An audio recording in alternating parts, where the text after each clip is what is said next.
Ayo, segera download Quran Tadabbur, tafsir dalam genggaman Anda.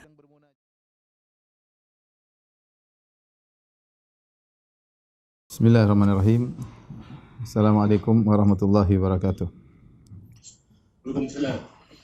Alhamdulillahi ala ihsanih wa syukru lahu ala taufiqihi wa amtinani. Asyhadu an la ilaha illallah wahdahu la syarika lahu ta'ziman li sya'nih. Wa asyhadu anna Muhammadan abduhu wa rasuluhu da'ila ridwani. Allahumma salli alaihi wa ala alihi wa ashabihi wa ikhwani. Para ikhwan dan akhwat, bapak dan ibu-ibu, para jamaah Masjid Tarbiyah Cilandak yang dirahmati oleh Allah Subhanahu wa taala. Pada kesempatan bahagia ini kita melanjutkan bahasan kita pada sesi kedua tentang menuju perang Uhud. Insyaallah pekan depan kita akan masuk pada pembahasan perang Uhud. Kita masih pada peristiwa-peristiwa yang terjadi antara perang Badar dengan perang Uhud. Di antara peristiwa besar yang terjadi sebelum perang Uhud adalah Ghazwatu Bani Qainuqa, yaitu memerangi Bani Qainuqa. Sebagaimana telah sering kita sampaikan bahwasanya ada 3 suku besar dari Yahudi yang tinggal di kota Madinah, yaitu Bani Qainuqa, Bani Nadhir, dan Bani Al-Quraidah. Ya. Yang pertama kali diusir oleh Nabi SAW adalah Bani Qainuqa. Mereka adalah para pedagang dan mereka terkenal juga pembuat perhiasan, membentuk perhiasan, kemudian mengolah perhiasan emas dan perak. Namun mereka yang pertama kali berkhianat sehingga mereka yang pertama kali diusir oleh Rasulullah sallallahu alaihi wasallam. Ya. Ketika Rasulullah sallallahu alaihi wasallam telah mengalahkan orang-orang Quraisy dalam perang Badar, ya, kemudian Rasulullah SAW pulang ke kota Madinah, maka Rasulullah SAW mengumpulkan orang Yahudi, ya, di pasar Bani Qainuqa, di pasar mereka. Kemudian Rasulullah SAW mendakwahi mereka dengan berkata, "Ya ma'asyara Yahud, aslimu." Wahai orang Yahudi, masuklah kalian ke dalam Islam. Qabla an yusibakum mithla ma asaba Quraisyan. Nanti bisa menimpa kalian apa yang telah menimpa orang-orang Quraisy, ya. Ya, kalau mereka berkhianat, kalau mereka membangkang, ya, mereka bisa mengalami apa yang dialami orang Quraisy. Maka orang Bani Qainuqa berkata, "Ya Muhammad, la yaghurrannaka min nafsika annaka qatalta nafaran min Quraisyin kanu aghmaran la ya'rifuna al-qital." Kata mereka, "Wahai Muhammad, jangan kau terpedaya dengan dirimu. Kau bisa melawan orang-orang Quraisy, ya, sekelompok orang Quraisy yang mereka tidak dikenal dalam peperangan. Mereka tidak tahu trik-trik berperang. Innaka law qataltana la arafta anna nahnu nas." Kalau kau berperang melawan kami, kau akan tahu siapakah kami. Kami inilah yang sesungguhnya yang ahli perang. Wa annaka lam talqa mithlana, dan kau tidak akan bisa melawan orang-orang seperti kami. Ya. Jadi mereka sumbar dan mereka sombong, ya. Ketika Nabi menasihati mereka. Adapun sebab kenapa kemudian terjadi penyerangan terhadap Bani Qainuqa datang dalam riwayat, tapi riwayatnya lemah. Ya, disebutkan oleh Ibnu Hisham dan Ibnu Ishaq dalam sirahnya dengan sanad yang dhaif, ya. Saya bacakan kisahnya, tapi dibawakan oleh para ahli sejarah tentang kisah ini. Bahwasanya ada seorang wanita dari bangsa Arab datang, kemudian dia membawa barang bijalab, yaitu barang dagangan, kemudian dijual di pasar Bani Qainuqa. Kemudian dia duduk di salah seorang ahli emas atau ahli perhiasan, yaitu dari Yahudi Bani Qainuqa. Faja'alu yuridunaha ala kashfi wajhiha. Maka mereka ingin agar wanita ini membuka wajahnya. Fa'abat, wanita ini enggak mau, dia digoda oleh orang Yahudi, dia tidak mau. Fa'amada sa'iqu ila tarfi thawbiha. Maka salah seorang dari ahli emas tersebut atau ahli perhiasan tersebut sengaja pergi ke salah satu ujung, memegang ujung baju wanita tersebut karena sedang duduk dia. Faqa'adahu ila dhahriha wa hiya ghafilatun. Maka diikat, ya, kemudian atau ditahan, dan dia tidak sadar wanita ini. Falamma qamat inkashafat auratuha. Ketika dia berdiri ternyata terbuka auratnya. Fadhahiku biha, maka mereka pun mentertawakan wanita ini. Maka wanita pun berteriak. Tiba-tiba ada seorang lelaki dari kaum muslimin yang kebetulan lagi di pasar tersebut, tidak kuasa melihat ada wanita seperti ini digoda, kemudian tersingkap auratnya. Maka dia pun langsung menyerang lelaki Yahudi tadi yang mengganggu wanita tadi. Faqatalahu, akhirnya seorang muslim ini bunuh ahli emas tersebut, ahli perhiasan tersebut, dan yang merupakan seorang Yahudi. Fasyaddatil yahudu 'alal muslim faqataluhu, maka orang-orang Yahudi pun kumpul, kemudian mereka menyerang lelaki muslim ini, akhirnya dia pun wafat ya. Akhirnya keluarga dari orang muslim ini yang terbunuh oleh orang Yahudi kemudian berteriak ya. Kemudian akhirnya minta tolong kepada kaum muslimin, akhirnya kaum muslimin pun marah, maka terjadilah keburukan atau terjadilah peperangan antara ya kaum muslimin dengan orang-orang Yahudi. Akhirnya Rasulullah sallallahu alaihi wasallam tatkala melihat Bani Qainuqa telah memutuskan perjanjian ya.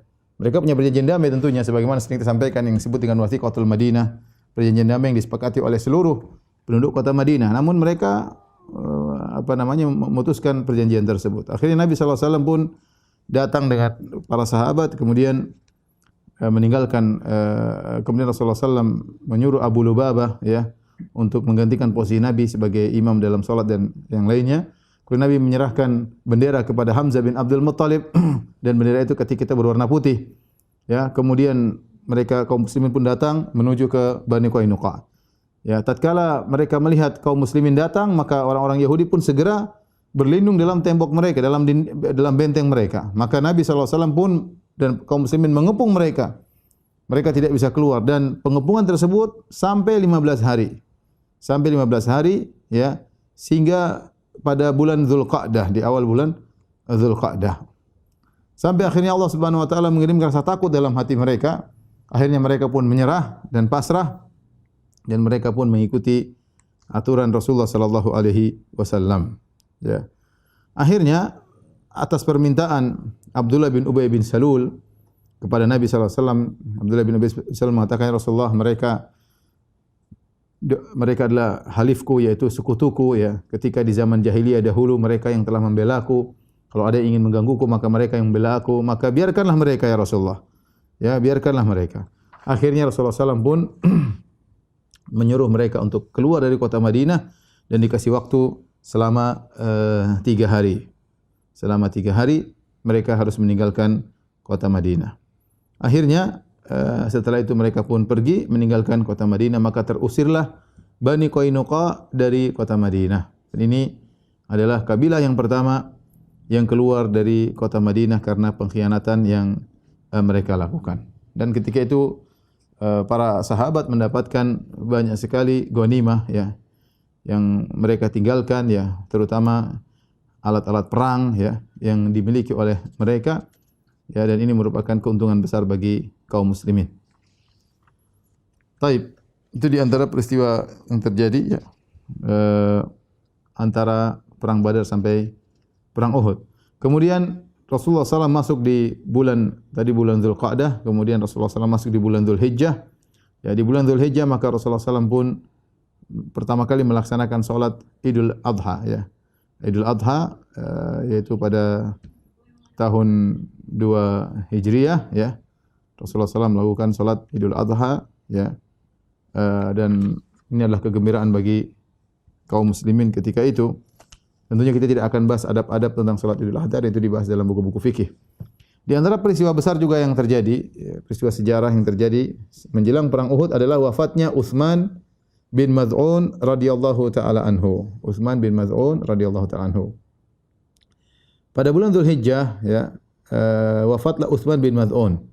Dan Utsman bin Maz'un adalah seorang sahabat senior ya, termasuk pembesar dari kaum Muhajirin, termasuk wali-wali Allah yang sangat bertakwa ya. Beliau berhijrah ya, dengan 2 hijrah, berhijrah ke negeri Habasyah ya, kemudian beliau kembali ke kota Mekah dan berhijrah kedua kali ke kota Madinah. Dan disebutkan oleh Ibnu Ishaq bahwasanya Utsman bin Maz'un adalah orang yang ke-14, yang masuk Islam, di nomor 14 ya. Masya Allah, berarti termasuk orang-orang yang awal ya. Dan beliau ikut juga dalam peperangan, di antaranya dalam perang Badar. Dan dia, Utsman bin Maz'un radhiyallahu anhu, adalah orang yang paling semangat beribadah, terkenal beristihad ya, sangat semangat beribadah ya. Oleh karena di antara 3 orang yang datang kepada Nabi yang mengatakan, "Ya Rasulullah," ya ada yang mengatakan ini, yang kemudian bertanya kepada salah seorang istri Nabi tentang ibadah Nabi sallallahu alaihi wasallam, faka'annahum taqaluha, seakan-akan mereka menganggap ibadah Nabi tidak banyak. Mereka mengatakan, "Rasulullah ibadahnya segitu." Padahal sudah diampuni dosa-dosa yang akan lalu dan yang telah lalu dan akan datang. Kita bagaimana? Kalau gitu ibadah kita harus lebih banyak karena kita tidak terjamin. Maka di antara mereka ada yang berkata, "Inni la usalli lail wa la anam." Aku akan salat malam, aku tidak pernah tidur. "Wa inni la asumu wa la uftir." Aku akan berpuasa dan tidak pernah berbuka. Yang satu berkata, "Inni sa'atazilun nisa." Aku akan meninggalkan para wanita. Di antara 3 orang ini adalah Utsman bin Maz'un radhiyallahu taala anhu yang terkenal sangat semangat beribadah. Sampai-sampai begitu semangatnya beliau beribadah, siang hari puasa, malam hari salat malam, ya. Bahkan beliau meninggalkan jarang mendekati istri-istri beliau, sampai beliau minta izin kepada Nabi untuk tabattul, yaitu untuk meninggalkan istri-istri beliau secara total, tidak mau lagi karena saking semangatnya beribadah. Bahkan minta izin untuk dikebiri, supaya bisa beribadah. Namun Rasulullah SAW melarang hal tersebut. Sebagaimana diriwayatkan oleh Imam Bukhari, Imam Muslim dalam Sahih mereka dari Sa'ad bin Abi Waqqas radhiyallahu anhu, beliau berkata, "Radda Rasulullah SAW ala Utsman bin Maz'un at-tabattul, walau adhina lahu lakhtasayna." Kata Sa'ad bin Abi Waqqas, Rasulullah SAW menolak permohonan izin dari Utsman bin Maz'un untuk tabattul, untuk meninggalkan istri-istri secara total. Kalau seandainya Rasulullah SAW mengizinkan Utsman bin Maz'un untuk tabattul, untuk meninggalkan istri-istrinya, lakhtasayna, kami akan kebiri diri kami agar fokus ibadah, tidak ada syahwat kepada para wanita. Namun Rasulullah SAW melarang hal tersebut, ya, karena tentunya di antara syariat Islam tujuannya adalah memperbanyak keturunan, banyak kaum muslimin, ya. Dan itu adalah anugerah memiliki anak-anak, kemudian bisa mengayomi para wanita, ya. Tapi intinya ini asar atau riwayat ini menunjukkan bagaimana semangatnya Utsman bin Maz'un untuk beribadah. Dia menganggap bahwasanya para wanita mengganggu dia dalam beribadah, ya. Pelampiasan syahwat mengganggu dia untuk beribadah, maka dia minta izin agar bisa dikebiri. Tapi Rasulullah SAW melarang karena itu bukan tujuan dari Islam. Dan akhirnya beliau wafat sakit, ya. Sebagaimana diriwayatkan oleh Ummul Ala, ya. Salah seorang dari wanita-wanita Ansar, beliau berkata, "Tara lana Utsman bin Maz'un fi sukna hatta hina iktara'at al-Ansar ala sukna al-Muhajirin." Jadi beliau ketika berhijrah ke kota Madinah, maka ketika itu kaum muslimin dalam kondisi sulit, maka di antaranya dibagi-bagi tempat untuk istirahat, ya. Para kaum Ansar dibagi-bagi siapa yang tinggal di rumah sini, siapa tinggal di rumah sini, ya.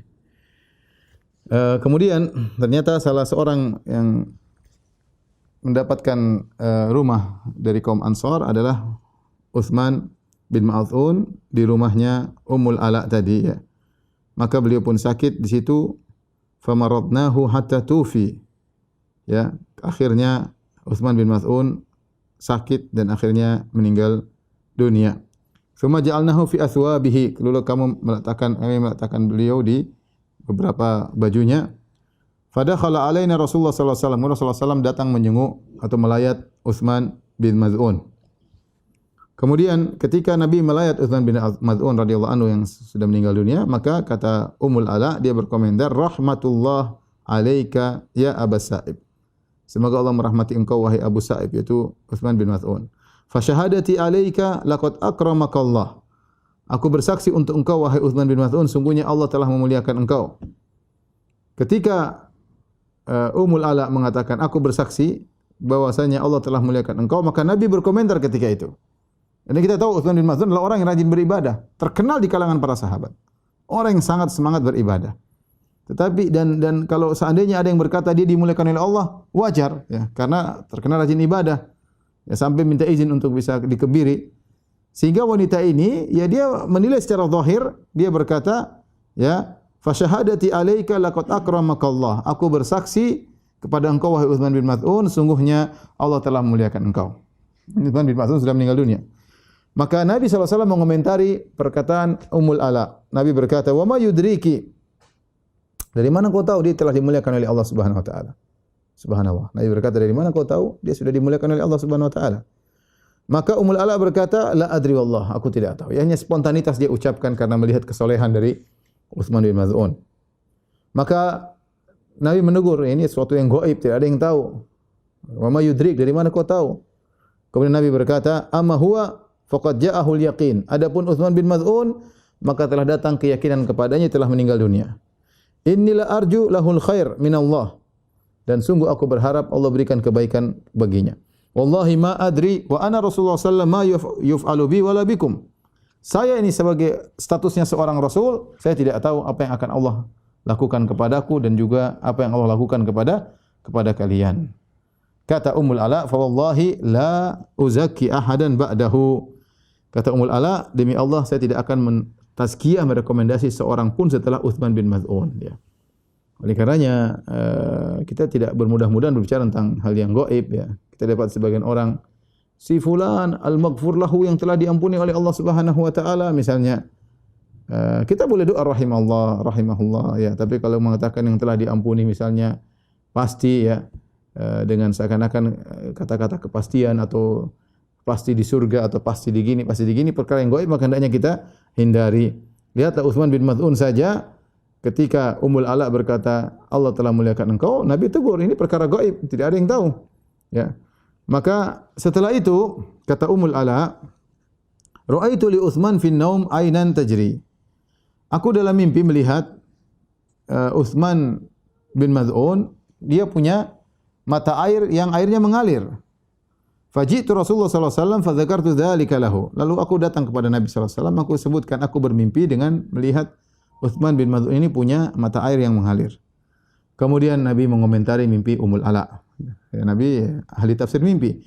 Kata Nabi sallallahu alaihi wasallam, "Dzaka amaluhu yajri lahu." Itulah amalnya yang masih berjalan baginya, yaitu dia punya amal jariyah.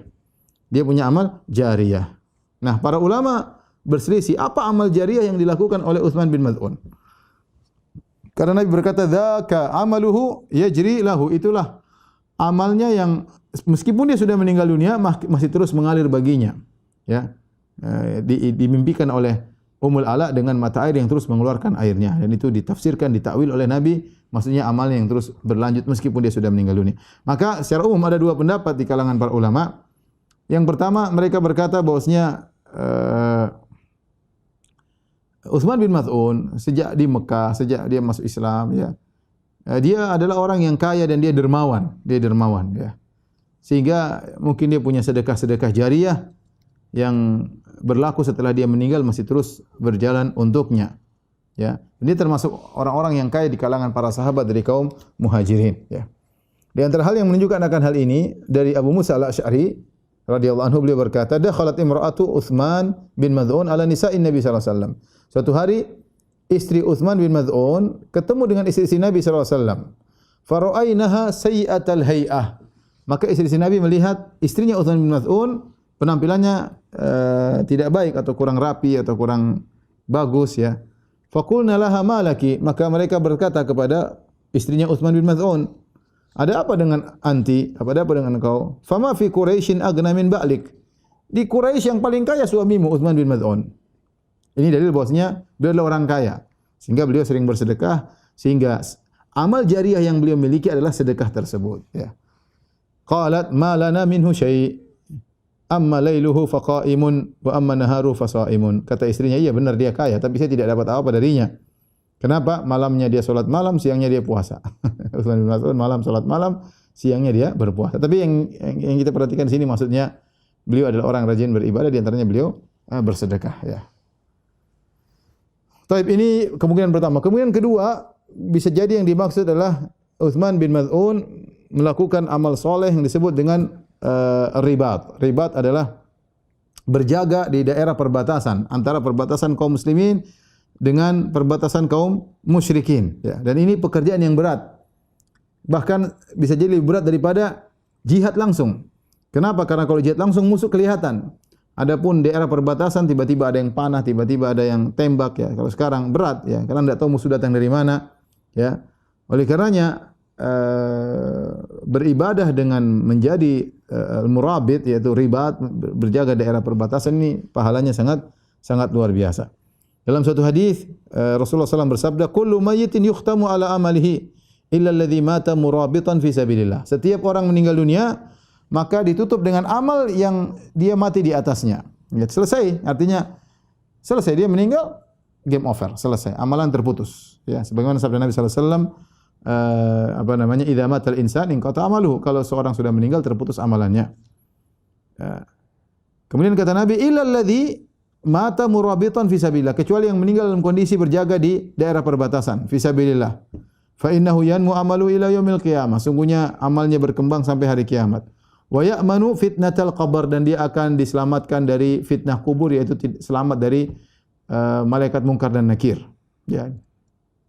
Tidak ditanya oleh mungkar dan nakir. Kemudian juga dalam riwayat yang lain dalam Sahih Muslim, ya, dari hadis Salman radhiyallahu anhu, Rasulullah SAW bersabda, "Ribatu yaumin wa lailatin khairun min siyami syahrin wa qiyamihi." Berjaga di daerah perbatasan perang, ya, sehari semalam lebih baik daripada puasa sebulan dan salat malam sebulan. Wa in mata jara alai amalu alladhi kana ya'malu. Kalau dia sudah meninggal dunia, maka amal yang biasa dikerjakan masih berjalan terus. Ya. Wa ujri alaihi rizquhu, dan juga tetap diberikan rezeki kepadanya oleh Allah Subhanahu wa taala. Wa aminal fattan, dan dia akan selamat dari dua penanya, yaitu malaikat mungkar dan nakir. Ini di antara dua ibadah yang luar biasa yang jika seorang meninggal dunia maka amalnya masih berjalan. Di antaranya adalah sedekah jariyah, di antaranya adalah amal pekerjaan sebagai murabit, yaitu penjaga di daerah perbatasan. Dan Utsman bin Maz'un radhiyallahu anhu dikubur di Baqi, ya. Saya pernah masuk Baqi, baru ada kuburan agak tengah, agak besar. Konon kata orang-orang di sana, ini Utsman bin Maz'un, agak besar dikit dan dia agak tengah. Enggak masuk ke dalam, kemudian tengah-tengah, wallahu a'lam bishawab, tapi sebagian penjaga mengatakan ini Utsman bin Maz'un radhiyallahu taala anhu yang ada di Baqi. Baik, kita lanjutkan peristiwa berikutnya yang terjadi menjelang perang Uhud adalah dibunuhnya Ka'ab bin al-Ashraf. Ka'ab bin al-Ashraf salah seorang tokoh Yahudi. Siapakah Ka'ab bin al-Ashraf? Ka'ab bin al-Ashraf adalah seorang Yahudi yang sangat besar permusuhannya kepada Rasulullah sallallahu alaihi wasallam. Bapaknya adalah seorang Arab, ya, dari kabilah Tayy', ya, kabilah Tayy' itu agak jauh dari Mekah, ya. Min Bani Nabhan, dari Bani Nabhan, ya. Dari Mekah sekarang sekitar 800 kilo daerahnya. Dari Bani Nabhan. Namun ayahnya ini, yang orang Arab ini, dia membunuh seseorang sehingga dia dicari-cari. Di zaman jahiliyah dia dicari-cari, dikejar-kejar oleh orang yang menuntut darahnya. Maka dia pun kabur, fa'atal Madinah, maka dia pun kabur pergi kota Madinah. Wa halafa Bani Nadhir, kemudian dia pun bersekutu dengan Bani Nadhir, Yahudi Bani Nadhir. Fasyarufa fihim, ternyata dia menjadi mulia di kalangan orang-orang Yahudi. Kemudian dia menikah dengan Aqilah binta Abil Huqaiq. Dia menikah dengan seorang wanita Yahudiyah, maka lahirlah anaknya namanya Ka'ab. Dan Ka'ab bin Ashraf ini adalah seorang yang tawilan jasiman, seorang yang tinggi, badannya besar, orangnya gagah, tampan, wa kana syairan mujidan, dan dia seorang yang pandai bersyair. Ya, bahkan dia disebutkan sada Yahudul Hijaz bi kathrati mali, bahkan dia menjadi pemimpin orang-orang Yahudi di Hijaz, di Mekah dan di Madinah dan sekitarnya. Ya, kenapa? Karena dia punya harta yang banyak. Bahkan dia sering membagi-bagi harta kepada ulama-ulama orang Yahudi. Dan dia punya benteng di sebelah timur arah selatan di kota Madinah, ya. Inilah Ka'ab bin Ashraf adalah seorang Yahudi yang gagah, besar badannya, tapi dia penyair yang hebat dan suka mencerca kaum muslimin dengan syair-syairnya. Yang kita tahu bahwasanya di zaman dahulu yang menjadi sarana untuk perang mulut adalah dengan syair. Kalau kita sekarang medsos, ya dulu enggak ada medsos, maka orang membuat syair. Syair kemudian terkenal, isinya mencela, isinya memaki-maki, ya. Sampai ada tulisan tentang judul Asy-Syu'ara, ya, qatalathum, ya, asy'aruhum, kama dzukir, yaitu disebutkan tentang para syu'ara, para ahli syair yang dibunuh oleh syair-syair mereka sendiri. Gara-gara syair mereka terbunuh. Ada. Karena mereka mencela, mencerca, memuji diri, menghina orang lain dengan syair-syair. Ini di antara wasilah yang kuat ketika itu di zaman dahulu, di zaman Rasulullah sallallahu alaihi wasallam. Makanya Rasulullah SAW suka dengan Hasan bin Thabit, penyair yang selalu membela Rasulullah sallallahu alaihi wasallam. Ya. Dan Ka'ab bin al-Ashraf menggunakan syair-syairnya untuk mencela kaum muslimin. Tatkala sampai kepada Ka'ab bin al-Ashraf bahwasanya kaum muslimin menang dalam perang Badar dan telah terbunuh tokoh-tokoh Quraisy, maka dia berkata, "Ahakun hadza? Apakah ini beritanya benar? Haulai asyraful Arab wa mulukun nas." Mereka itu adalah orang-orang mulia di kalangan Arab. Abu Jahal, Walid bin Mughirah, Abu Jahal, kemudian Umayyah bin Khalaf dan yang lainnya, ya. Mereka tokoh-tokoh pembesar di kalangan Arab. Wallahi la in kana Muhammadun asaba haula'il qaum la batnul ardi khairun li min dhahriha. Kemudian kata Ibnu Asy'ari mengatakan, demi Allah, seandainya Muhammad telah mengalahkan mereka, membunuh mereka, tokoh-tokoh tersebut, perut bumi lebih baik bagi saya daripada atas bumi. Artinya saya lebih baik mati daripada hidup di atas muka bumi. Ini menunjukkan bagaimana jengkelnya dia kepada Islam, jengkelnya kepada Nabi Muhammad sallallahu alaihi wasallam. Sampai dia berkata, lebih baik saya mati, la batnul ardi, perut bumi lebih baik bagi saya daripada dhahruha, daripada atas bumi. Ya, tatkala dia mengecek berita, ternyata benar bahwasanya Rasulullah sallallahu alaihi wasallam sudah mengalahkan tokoh-tokoh orang-orang Quraisy, maka dia pun mulai membuat syair-syair menyerang Rasulullah sallallahu alaihi wasallam dan kaum muslimin. Dia jago, pandai syairan, mujidan, yaitu pandai bersyair. Kemudian dia mulai memuji musuh-musuh kaum muslimin. Kemudian dia memprovokasi dengan syairnya dan sangat berpengaruh zaman tersebut, ya. Sampai sekarang juga kalau orang ada provokasi dengan provokasi yang hebat, ya, bisa menyihir orang lain dengan provokasi tersebut. Kata Nabi sallallahu alaihi wasallam, "Inna minal bayani la sihra." Di antara penjelasan bisa menjadi sihir. Seorang bisa tersihir dengan provokasi seseorang. Ini orang ini hebat. Ka'ab bin al-Ashraf. Setelah dia memprovokasi dengan syair-syairnya, mencela kaum muslimin, kemudian memuji musuh-musuh kaum muslimin, memprovokasi mereka untuk menyerang kaum muslimin, dia merasa belum cukup. Dia kemudian berangkat menuju Quraisy, pergi ke Mekah. Dari Madinah ke Mekah untuk memprovokasi mereka. Ya. Kemudian dia menangisi, meratapi orang-orang yang meninggal dari orang Quraisy di perang Badar.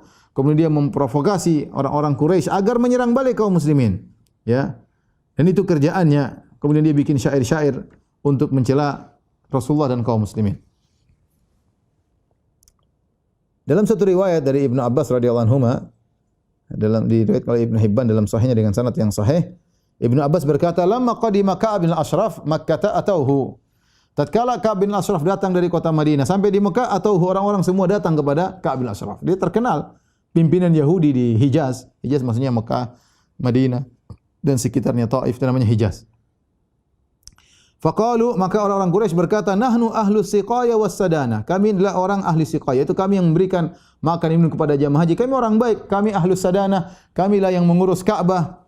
Wa anta sayyidu ahli Yathrib, dan engkau wahai Ka'ab bin al-Ashraf adalah pemimpin penduduk kota Madinah.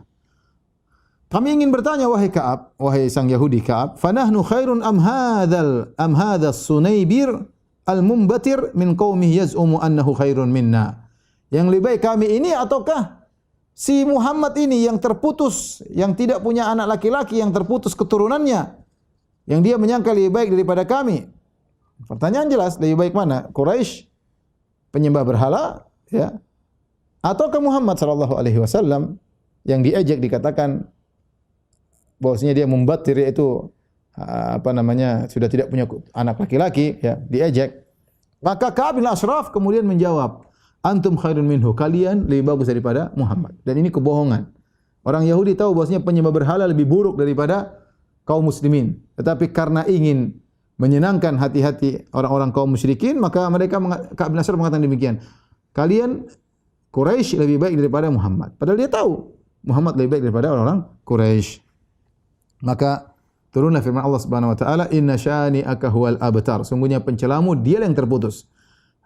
Orang-orang Quraisy mengatakan Muhammad terputus, tidak punya anak lagi, ya, terputus. Kata Allah, justru mereka yang mencela Rasulullah, mereka yang terputus. Rasulullah SAW akan terus jaya meskipun anak-anak laki-lakinya sudah meninggal dunia seluruhnya, tetapi Rasulullah tetap jaya, tetap disebut-sebut oleh kaum muslimin dalam azan mereka, dalam salawat mereka, dalam pengajian-pengajian mereka, diagungkan oleh manusia ya. Itulah Rasulullah sallallahu alaihi wasallam. Kemudian juga turun firman Allah, "Alam tara ila alladziina utu nasiban minal kitabi yu'minuna bil jibti wat taghut wa yaqulun alladziina kafaru haula'i ahda minal ladziina amanu sabila." Ya. Tidakkah engkau lihat kepada orang-orang yang diberikan sebagian daripada Alkitab, diberikan Taurat, maksudnya Yahudi, di antaranya Ka'ab bin Ashraf. Mereka beriman kepada sihir dan tagut, dan mereka berkata kepada orang kafir Quraisy, para penyembah berhala, haula'i ahda minal ladziina amanu sabila. Bahwasanya orang Quraisy penyembah berhala lebih baik daripada kaum mukminin, dan inilah kedustaan, padahal mereka itu adalah dusta. Setelah itu kemudian Ka'ab setelah memprovokasi orang-orang Quraisy di Mekah, maka beliau pun pulang kota Madinah. Kemudian mulailah dia bikin lagi syair-syair yang menggoda, mengganggu istri-istri para sahabat. Ka'ab bin Ashraf mengganggu kaum muslimin dengan lisannya. Dia luar biasa hebat dalam membuat syair. Ya, syair hebat, dan kita tahu pengaruh syair ketika itu. Maka dia mengganggu kaum muslimin, mengganggu bahkan cuma bukan laki-laki yang diganggu. Sahabiat, istri-istri para sahabat diganggu juga dengan lisannya yang kurang ajar. Ketika sampai ini semua kepada Nabi sallallahu alaihi wasallam, Nabi berkata, "Man li Ka'ab bin Ashraf?" Nabi bertanya, siapa yang ngurusin Ka'ab bin Ashraf? Siapa di antara kalian sahabatku yang mengatasi Ka'ab bin Ashraf? Fa innahu adallahu wa rasulah. Sungguhnya dia telah mengganggu Allah dan Rasulnya. Fantadaba lahu, maka Muhammad bin Maslamah langsung maju. Wa Abbad bin Bishr. Kemudian Abu Nailah, Silkan bin Salamah, dan dia adalah saudara Ka'ab bin Ashraf, saudara susuan. Kemudian Harith bin Aus, wa Abu Abs bin Jabr, ya. Dan pemimpin dari kelompok ini adalah Muhammad bin Maslamah. Jadi ada berapa orang? Muhammad bin Maslamah, Abbad bin Bishr, Abu Nailah, kemudian Al Harith bin Aus dan Abu Abs, 5 orang, ya. Dalam riwayat yang lain, Rasulullah SAW berkata, "Man li Ka'ab bin Ashraf?" Siapa yang mau menyelesaikan Ka'ab bin Ashraf? Fa innahu qad adallahu wa rasulah. Sungguhnya dia telah mengganggu Allah dan Rasulnya. Maka Muhammad bin Maslamah berdiri kemudian berkata, "Ya Rasulullah, atuhibbu an aqtulahu?" Diperjelas. Muhammad bin Maslamah radhiyallahu anhu berkata, "Ya Rasulullah, kau ingin aku bunuh dia?" Kata Rasulullah, "Na'am, iya, bunuh dia." Faqala Muhammad bin Maslamah, ketika diizinkan untuk membunuh Ka'ab bin Ashraf karena dia telah mengganggu, maka Muhammad bin Maslamah berkata, "Ya Rasulullah, fa'dhan li an aqula syai'an." Ya Rasulullah, izinkan aku untuk mengucapkan sesuatu kepadanya. Kata Nabi, "Qul." Maksudnya apa? Saya ingin mengibuli dia. Ini menunjukkan para sahabat mereka jauh dari namanya kedustaan, mereka jauh dari namanya kebohongan. Tapi tatkala Muhammad bin Maslamah ingin mengibuli Ka'ab bin Ashraf agar bisa dibunuh, maka dia minta izin kepada Nabi. Saya ingin ngomong sesuatu begini-begini, artinya ingin mengucapkan sesuatu, ingin mengibuli Ka'ab bin Ashraf agar bisa dibunuh. Ini kita namanya al-harbu khid'ah, bahwasanya perang adalah tipuan. Taktik dalam peperangan. Maka akhirnya Muhammad bin Maslamah pergi kepada Ka'ab bin Ashraf. Kemudian dia pura-pura dia berkata, "Inna hadzal rajul," sungguhnya Muhammad ini, yaitu Rasulullah, "qad sa'alana sadaqah." Dia minta kami agar bersedekah. "Wa innahu qad annana," dan sungguhnya Muhammad sudah bikin kami capek minta sedekah, dan kita sudah enggak punya duit. "Wa inni qad ataituka astaslifuka," dan saya datang kepada engkau Ka'ab bin Ashraf, orang kaya, saya pinjam uang dari engkau. Kenapa sih Muhammad ni minta-minta orang ini? Muhammad SAW mengatakan orang ini, itu maksudnya Rasulullah SAW, minta-minta sedekah. Ya.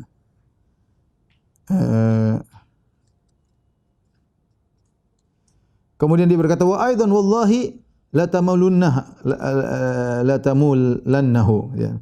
Dan sungguh engkau akan lebih dan engkau wahai Ka'ab bin Ashraf juga lebih terganggu dengan adanya Muhammad ini. Kemudian Ka'ab bin Ashraf mengatakan, "Wa aidan wallahi la tamullannahu," kata Ka'ab bin Ashraf, selain Muhammad ini selalu minta-minta meletihkan kalian minta-minta sedekah, dan engkau wahai Muhammad bin Maslamah, ya, akan semakin terganggu dengan adanya Muhammad ini. Maka Muhammad bin Maslamah radhiyallahu anhu berkomentar, "Inna qad ittaba'nahu." Kami sudah terlanjur jadi pengikutnya wahai Ka'ab. "Fala nuhibbu an nada'ahu hatta nanzura ila ayyi syai'in yasiru sya'nuhu." Kami tidak ingin meninggalkan Ka'ab bin Ashraf, kami tidak ingin meninggalkan Muhammad sallallahu alaihi wasallam sampai kami tahu bagaimana kesudahannya. Itu terlanjur mengikut dia. "Wa qad aradna an tuslifana wasqan aw wasqaini." kami ingin agar kau meminjamkan kepada kami satu wask itu 60 sa'. Satu sa' kira-kira 2,5 kilo, ya kali aja 60, banyak itu jumlah yang banyak. Aw wasqain atau 2 kali 120, sa' itu 120 ukuran zakat. Zakat kali 120. Kami ingin pinjam. Kenapa Muhammad ini minta zakat, minta sedekah? Ka'ab bin Ashraf bukanlah orang yang bodoh. Dia orang kaya. Ini ada orang Islam minta sumbangan agar utang supaya bisa kasih sedekah kepada Muhammad. Maka dia berkata, "Na'am. Saya akan kasih. Tetapi arhinuni, berikan apa gadai kalian kepadaku." Mana gadainya? Maka Muhammad bin Salamah berkata, "Ayu syai'in turid?" Kau ingin kami menggadaikan apa? Kata Ka'ab bin Ashraf, "Arhinuni nisa'akum." Aku ingin kalian menggadaikan istri-istri kalian. Istri kalian sama saya, ya. Saya akan kasihkan kalian gandum, ya. 120 sa' atau 60 sa', ya. Yang penting istri-istri kalian bawa sini. Kata Muhammad bin Salamah, dia cerdas. Dia berkata, "Kaifa narhanuka nisa'ana wa anta ajmalul Arab?" Maka dia puji Ka'ab. Dia mengatakan, "Ya Ka'ab, gimana kami mau kasihkan istri kami sebagai gadai di sisi engkau sementara engkau adalah orang Arab tertampan?" Gimana nanti istri kami terfitnah? Ya, kau orang Arab tertampan, gimana mau taruh istri-istri kami di sisimu? Ka'ab berkata lagi, "Fa arhinuni abna'akum." Kalau gitu anak-anak kalian, sudah istri kalian enggak usah, anak kalian titip sama saya sebagai jaminan kalian akan mengembalikan utang kalian. Muhammad bin Maslamah berkata lagi, ini cerdasnya Muhammad bin Maslamah, "Kaifa narhanuka abna'ana fayusabbu ahaduhum fayuqal ruhina biwasqin aw wisqain hadza 'arun alaina." Bagaimana kami mau naruh anak-anak kami sebagai jaminan bagi engkau wahai Ka'ab? Kalau kami taruh anak-anak kami, maka anak kami akan dicerca. Dibilang, lihat bapakmu Maslamah, Muhammad bin Maslamah menggadaikan engkau hanya untuk mendapatkan 60 sa'. 60 beras cuma 60 berapa 100 kilo atau berapa kilo. Ya, masa nyawa digadaikan. Sehingga anak-anak kami nanti tercela dan dihina. Akhirnya Muhammad bin Maslamah mengatakan, dan dia langsung kasih ide, "Walakinna narhanuka al-la'amah." Taib, begini saja. Kita gadaikan alat-alat perang kami. Maksudnya baju perang, kemudian senjata, pedang. Ya udah, itu juga akan berharga. Di antara yang paling berharga dimiliki oleh orang-orang ketika itu adalah alat perang. Istri nomor 1, anak-anak, kemudian keluarga nomor 1, setelah itu alat perang. Akhirnya Ka'ab bin Ashraf setuju. Ya, maka Muhammad bin Salamah berjanji akan datang membawa jaminan tersebut untuk digadaikan. Datanglah Abu Nailah, ya. Abu Nailah saudara sepersusuannya Ka'ab bin Ashraf, dan dia juga termasuk dari grup yang akan membunuh Ka'ab bin Ashraf.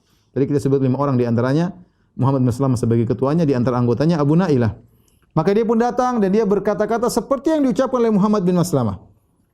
Akhirnya ketika bertemu dengan Ka'ab, maka mereka saling bertukar-tukaran syair beberapa saat, ya. Ketemu saudara sesusuan lagi ngobrol-ngobrol. Kemudian dia berkata, "Wahai Ibn al-Ashraf, wahai Ka'ab, aku datang ada keperluan. Faktum anni. Tapi jangan kau ceritakan sama orang," kata Abu Nailah. Kata Ka'ab, "Af'al, aku tidak akan ceritakan kepada orang lain." Maka Abu Nailah berkata, "Sungguhnya orang ini datang, ini Muhammad ini datang membawa bala." Dia bohong lagi untuk menipu Ka'ab. "Adatnal Arabu, gara-gara dia datang kita ikuti, akhirnya orang-orang Arab semua memusuhi kita. Wa ramatna an qausin wahidatin, mereka bersatu padu untuk menyerang kami.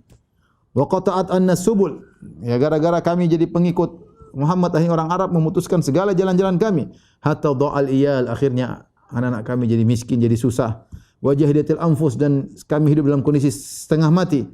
Wa asbahna qad jahidna wa jahida iyaluna, akhirnya kami hidup dalam kondisi miskin dan anak kami juga miskin gara-gara Muhammad." Kemudian Abu Nailah berkata, "Inna ma'iya ashaban li ala mithli ra'yi wa qad aradtu an atiyaka bihim fatabi'ahum wa tuhsin fi dzalik." Ya. Maka aku punya ada beberapa orang yang seperti aku punya pendapat seperti ini, ya. Dan aku akan datangkan orang-orang yang sepertiku kepada engkau, ya. Tapi ingat tadi jangan ceritakan kepada orang lain, ya. Maka akhirnya dialog ini masuk di logikanya Ka'ab bin Ashraf. Akhirnya mereka bertemu pada waktu yang sama. Janji ketemu dengan Ka'ab bin Ashraf, ya sama dengan waktu Muhammad bin Maslamah dan juga Abu Nailah. Di malam bulan purnama, yaitu malam ke-15 dari bulan Rabiul Awal, sanah tahun ketiga Hijriyah, maka berkumpullah grup ini yang dipimpin oleh Muhammad bin Maslamah. Mereka pun pergi menuju Nabi sallallahu alaihi wasallam, ketemu Nabi di malam hari, di malam bulan purnama di Baqi Al-Gharqad. Kemudian Nabi melepas mereka. Nabi berkata, tugasnya apa? Untuk membunuh Ka'ab bin Ashraf. Kata Nabi, intaliqu ala ismillah, Allahumma a'inhum. Kata Nabi, bergeraklah kalian dengan menyebut nama Allah. Ya Allah, tolonglah mereka. Kemudian Rasulullah SAW balik ke rumahnya. Kemudian beliau pun salat dan berdoa. Salat dan berdoa agar Allah memuluskan rencana mereka. Akhirnya berjalanlah mereka, sampailah mereka ke bentengnya Ka'ab bin Ashraf. Maka Abu Nailah, saudara susuannya, panggil, "Ya Ka'ab, ya Ka'ab." Dia lagi di bentengnya malam hari. "Turun sini ketemu kami." Ketika itu Ka'ab bin Ashraf baru saja nikah dengan seorang wanita, lagi malam pengantin, baru saja menikah dengan seorang wanita. Maka akhirnya dia bangun, dia mau turun, dia kenal suaranya Abu Nailah, saudara susuannya. Istrinya berkata, "Aina takhruju hadhihi sa'ah?" Kau hendak ke mana wahai suamiku di malam seperti ini, di tengah malam? Maka Ka'ab bin Ashraf tidak ada curiga sama sekali. Dia berkata, "Innama huwa akhi Muhammad bin Maslamah wa radhi Abu Nailah." Itu saudaraku Muhammad bin Maslamah dan juga saudara susuanku Abu Nailah. Ingin ketemu dia, ketemu mereka. Kami sudah janjian, ada urusan. Ya. Akhirnya istrinya berkata, "Asma'u sautan ka'annahu yaqturu minhu dam." Wahai suamiku, aku mendengar suara yang akan terdengar, yang suara tersebut mengucurkan darah. Aku mendengar suara yang akan mengucurkan darah. Maka Ka'ab dengan santainya berkata, "Tenang saja wahai istriku, dia itu adalah saudaraku Muhammad bin Maslamah dan Radhi'i, saudara susuanku Abu Nailah." Bahkan dia berkata, "Innal karim law du'iya ila ta'natin bilail la ajab." Seorang yang baik itu kalau dipanggil malam hari untuk ditikam dia akan datang. Ya, artinya saya ini orang baik. Itu apa? Kalaupun mereka mau tikam saya enggak ada masalah. Ya. Tsumma kharaja ilaihim, akhirnya dia pun turun keluar dari bentengnya menuju para sahabat. Sementara dia memakai minyak wangi yang banyak karena dia baru aja malam pengantin. Kemudian pakai minyak wangi yang banyak sampai tercium dari rambutnya. Abu Nailah berkata kepada para sahabatnya, "Ingat wahai para sahabat, sesama grup, kalau si Ka'ab datang, aku akan pegang kepalanya dan aku akan mencium harumnya kepalanya. Jika kalian melihat aku sudah pegang kepalanya, maka langsung tikam dia." Ini sudah kesepakatan, caranya begitu. Akhirnya Ka'ab pun turun, ya, di malam hari, ngobrol lah mereka, ngobrol, ya. Kemudian Abu Nailah berkata, "Wahai Ka'ab, mari kita jalan-jalan ke arah sana, ke Syaib al-Ajuz. Kita keluar sedikit. Kemudian kita habiskan malam kita ini dengan ngobrol-ngobrol." Ya. Kata Ka'ab, "Oke." Ya. Dan Muhammad bin Maslamah datang bawa pedang, dia tidak curiga karena ini adalah jaminan yang akan diantarkan oleh Muhammad bin Maslamah, pedang, alat-alat tempur, padahal untuk tikam Ka'ab bin Ashraf. Kata dia, "In syi'tum, kalau kalian mau ya." Akhirnya mereka pun keluar, berjalan-jalan, ya. Di tengah perjalanan, ya, Abu Nailah berkata, "Ma ra'aitu kal-lailati tayyiban a'tarqat." Dia mulai buka bicara, "Saya tidak pernah cium malam hari ini, kok harum banget. Tidak pernah saya melewati malam tercium aroma yang wangi seperti ini." Maka Ka'ab berkata, "Indi a'taru nisa'il Arab." Saya punya istri wanita Arab yang paling harum istriku. Kata Abu Nailah, "Ata'dzan li an ashumma ra'sak?" Bolehkah aku cium parfummu, aroma parfum di kepalamu? Qala na'am. Kata dia, "Silakan." Fa adkhala yadu fi ra'si fashamma. Maka dia pun masukkan tangannya di rambutnya, dicium. Masya Allah, harum. Kemudian mereka berjalan lagi. Mereka berjalan semakin jauh dari bentengnya. Abu Nailah ulangi lagi, dia berkata, "Bolehkah aku ulangi untuk mencium kepalamu?" Kata Ka'ab, "Silakan." Maka dia pegang lagi, masukkan tangannya, memang harum. Ya, kemudian sampai tenang. Kemudian berjalan lagi semakin jauh dari bentengnya. Ya. Kemudian ketiga kali dia berkata, "Boleh aku cium lagi rambutmu?" Kata Ka'ab, "Silakan." Dia tidak curiga. Maka Abu Nailah pun memegang kepalanya, kemudian dia cium, masukkan. Begitu dia masukkan tangannya di kepalanya, kemudian dia pegang itu kepalanya Ka'ab. Kemudian dia berkata kepada kawan-kawannya, "Dunakum aduwallah, ayo tikam ini musuh Allah." Maka fakhtalafat ali asyafuhum, maka semuanya kemudian tikam ke Ka'ab bin Ashraf, tapi dia tentu meronta, ya. Itu dia meronta-ronta, kemudian dia kuat, mungkin dia bisa menghindar dan yang lainnya, ya. Akhirnya Muhammad bin Maslamah mengambil mi'wal itu semacam kapak, ya. Kemudian ditaruh di bawah pusarnya, kemudian ditekan, akhirnya dia meninggal dunia, ya. Sebelum meninggal dia teriak dengan teriakan yang sangat keras. Inilah teriakan yang difirasatkan oleh istrinya. Sautan yaqturu minhu dam, suara yang mengalirkan darah. Akhirnya semua orang mendengar teriakan tersebut, dia teriak sangat keras. Akhirnya semua benteng dinyalain api. Ada api ini, ada gerangan suara, ya. Maka mereka pun para sahabat kelompok grup tadi kemudian balik menuju Rasulullah sallallahu alaihi wasallam. Ada seorang sahabat di antara grup tersebut namanya Al-Harits bin Aus, terkena pedang salah satu yang lainnya itu. Kena sebagian sahabat karena waktu menikam Ka'ab, mungkin Ka'abnya muter-muter, kena Harits bin Aus, Al-Harits bin Aus, sehingga keluar darah yang sangat banyak. Sampai akhirnya kembali, mereka pun datang kepada Nabi SAW dan mereka, kalau Harits belum kelihatan, mereka tungguin. Akhirnya mereka cari, ternyata dia sudah dalam kondisi terkapar, maka mereka pun angkat, ya, Al-Harits bin Aus sampai menuju Al-Gharqad, menuju Baqi Al-Gharqad. Kemudian mereka bertakbir, Allahu Akbar, ya, Allahu Akbar. Rasulullah SAW mendengar takbir mereka, maka Rasulullah SAW tahu bahwasanya mereka telah berhasil membunuh Ka'ab bin Ashraf. Maka Nabi pun ikut bertakbir, Allahu Akbar. Ketika mereka sampai kepada Rasulullah SAW itu di penghujung malam, ya, menjelang subuh, maka Nabi berkata, aflahatil wujuh, sungguh beruntung wajah-wajah kalian. Maka mereka menjawab, mereka katakan, wa wajhuka ya Rasulullah, wajahmu yang beruntung ya Rasulullah. Maka Rasulullah SAW pun memuji Allah Subhanahu wa taala. Kemudian Rasulullah SAW pun meludahi luka Al-Harits bin Aus, maka langsung sembuh. Ini, ya, kisah terbunuhnya Ka'ab bin Ashraf karena dia sering mengganggu kaum muslimin, ya. Dibunuh oleh grup kecil dari kaum muslimin, dibunuh oleh Muhammad bin Maslamah. Dan demikianlah akhirnya tewaslah musuh besar kaum muslimin yang selalu mengganggu kaum muslimin, menggoda istri-istri para sahabat dengan syair-syairnya yang sangat berbahaya. Kemudian di antara peristiwa yang terjadi, ya, menjelang perang Uhud, ya, adalah pasukan perang kecil yang dipimpin oleh Zaid bin Harithah kepada suatu tempat namanya Al-Qaradah. Jadi dalam peperangan ada namanya Ghazwah, Ghazwah itu peperangan, ya. Guzat, para pasukan perang, ya. Ada namanya Sariyah. Sariyah adalah pasukan kecil yang Rasulullah tidak ikut di situ, namanya Sariyah. Rasulullah SAW kirim pasukan-pasukan kecil. Di antaranya Rasulullah SAW pernah mengirim pasukan kecil dipimpin oleh Zaid bin Harithah radhiyallahu taala anhu. Bagaimana kisah perang kecil ini? Jadi orang-orang Quraisy setelah perang Badar, mereka takut untuk melewati kota Madinah. Padahal kita orang-orang Quraisy, mereka para pedagang, dan mereka kalau berdagang mereka harus ke utara. Ke utara kemana? Ke negeri Syam. Sementara kalau ke negeri Syam harus lewat Madinah. Madinah baru negeri Syam. Nah, jalur perdagangan mereka lewat Madinah terganggu karena di Madinah ada kaum muslimin, sehingga mereka tidak berani berdagang. Nah, kalau mereka tidak berdagang, lama-lama duit mereka habis. Ya. Sufyan bin Umayyah, anaknya Umayyah bin Khalaf berkata, "In aqamna bi Makkah ta'akalna ru'us amwalina." Kalau kita diam aja di Mekah enggak pernah berdagang, lama-lama harta kita habis, modal kita habis. Ya. Kehidupan kita adalah dengan berdagang. Si Muhammad telah memotong jalur perdagangan kita. Dia telah bikin kacau. Akhirnya ada salah seorang di antara mereka berkata, "Saya tunjukkan kepada engkau salah seorang penunjuk jalan yang bisa mengantarkan kalian menuju negeri Syam tidak lewat Madinah tapi lewat jalan lain. Lewat jalan Tariq Najdiyah, ya." Akhirnya ini jalan tidak diketahui oleh orang-orang Quraisy. Akhirnya mereka setuju. Penunjuk jalan tersebut namanya Furat bin Hayyan. Furat bin Hayyan dari Bani Bakar bin Wa'il.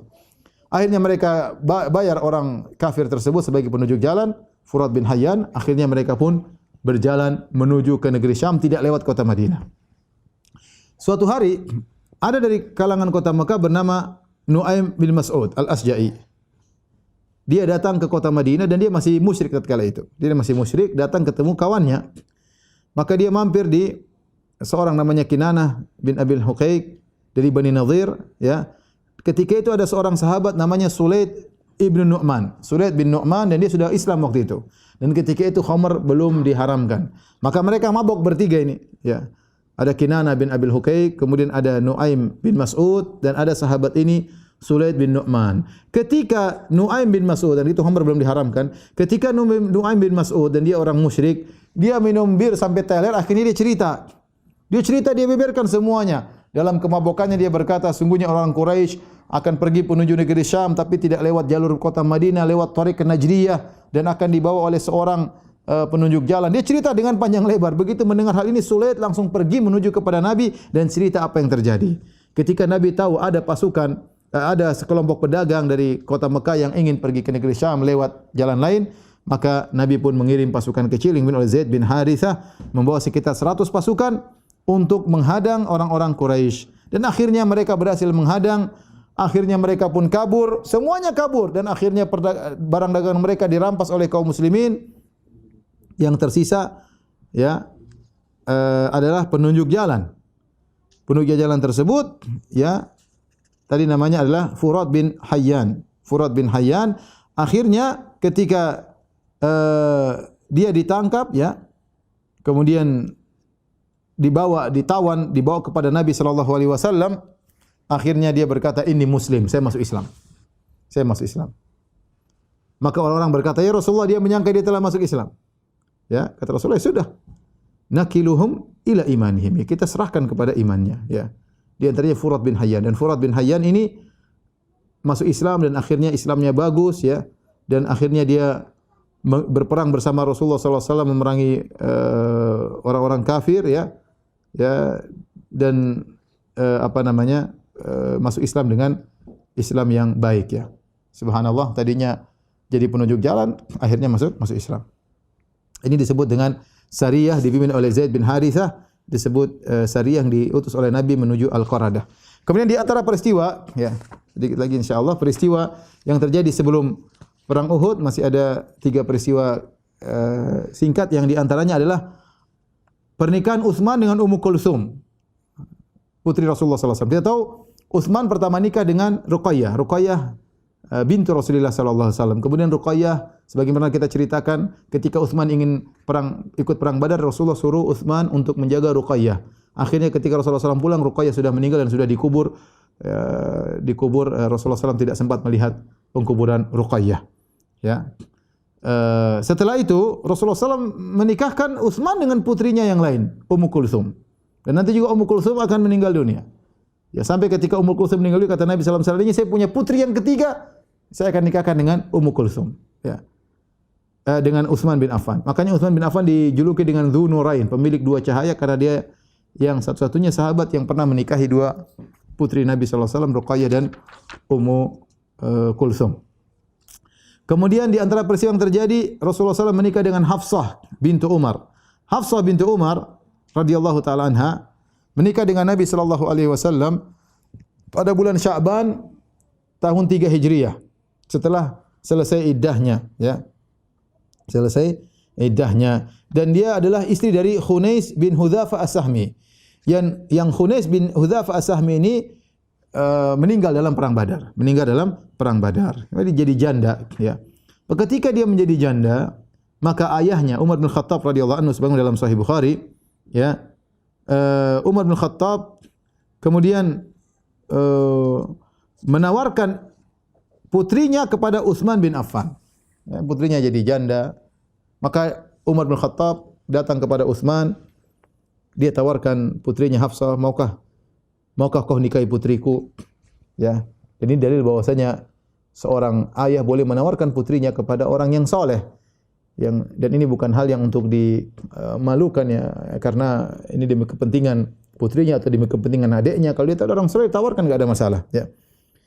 Maka Umar menawarkan putrinya Hafsah kepada Utsman.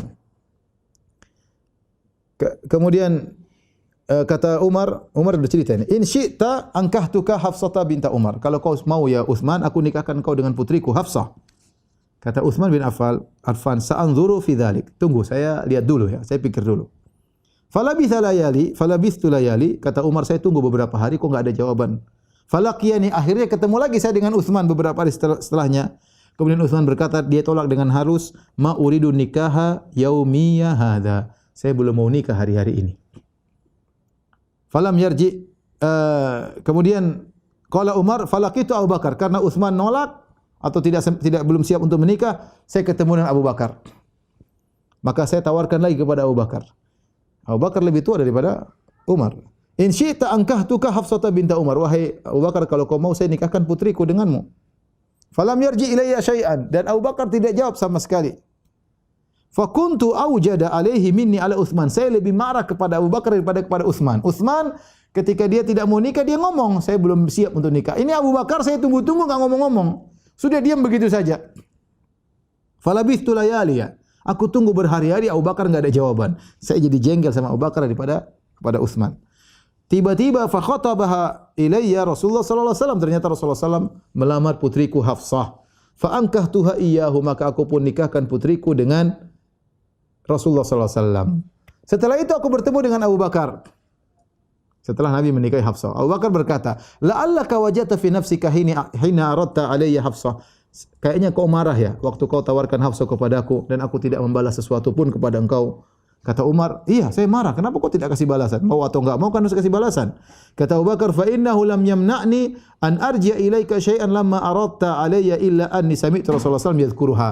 Aku tidak mau beri jawaban apapun ketika itu. Kenapa? Karena aku dengar Nabi sebut-sebut Hafsah. Walam akun ufsi sirra Rasulullah sallallahu alaihi wasallam, dan aku tidak ingin menyebarkan rahasia Nabi. Nabi mungkin ngobrol sama Abu Bakar, cari pendapatnya, sebut-sebut Hafsah, ya. Walau tarakah lanakahtu, seandainya Rasulullah tidak menikahi Hafsah, aku akan nikahi Hafsah. Jadi Abu Bakar menenangkan hati Umar, ya.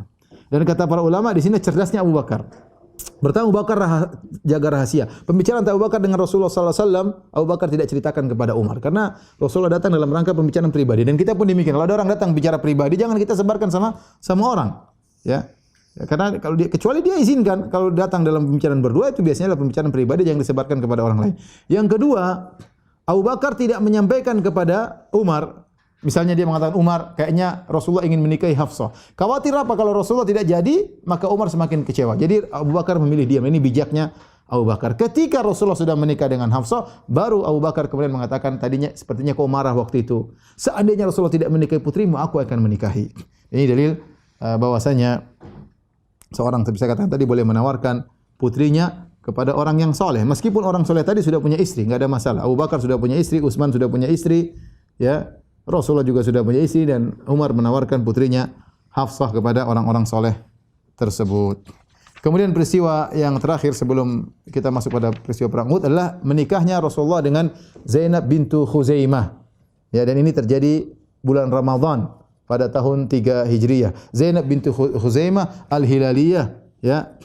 Beliau dikenal dengan Ummul Masakin, ibunya orang-orang miskin. Kenapa? Karena beliau begitu dermawan, sering memberi makan kepada orang-orang miskin dan sering bersedekah kepada orang-orang miskin. Dialah Zainab bintu Khuzaimah, ya. Wanita yang sangat soleha dan wanita yang sangat dermawan.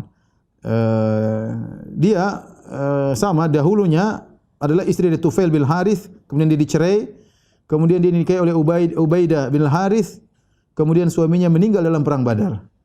Ya, suaminya meninggal dalam perang Badar, maka Rasulullah SAW pun melamarnya, ya, dan akhirnya Rasulullah SAW menikahinya. Tetapi tidak lama dia menikah dengan Nabi, sekitar 2 bulan, 3 bulan, kemudian beliau meninggal dunia, Zainab. Tapi dia sudah menjadi Ummul Mukminin. Jadi Ummul Mukminin. Inilah Rasulullah SAW kalau kita lihat, dan juga para sahabat, mereka saling menolong di antara sahabiat. Kalau ada yang janda langsung mereka nikahi, kalau ada yang tidak punya suami mereka langsung nikahi, karena mereka perhatian kepada istri-istri kawan-kawan mereka agar tidak ditinggal, ya, terbengkalai, tidak ada yang mengurusi, dan itu kebiasaan para sahabat radhiyallahu taala anhum, yang kebiasaan tersebut hilang di zaman kita. Baik, demikian saja pengajian kita. Insyaallah kita lanjut tentang perang Uhud pada pekan depan باذنillah taala. Baik, demikian saja kajian kita, kurang lebihnya saya mohon maaf. Wabillahi taufiq wal hidayah. Assalamualaikum warahmatullahi wabarakatuh.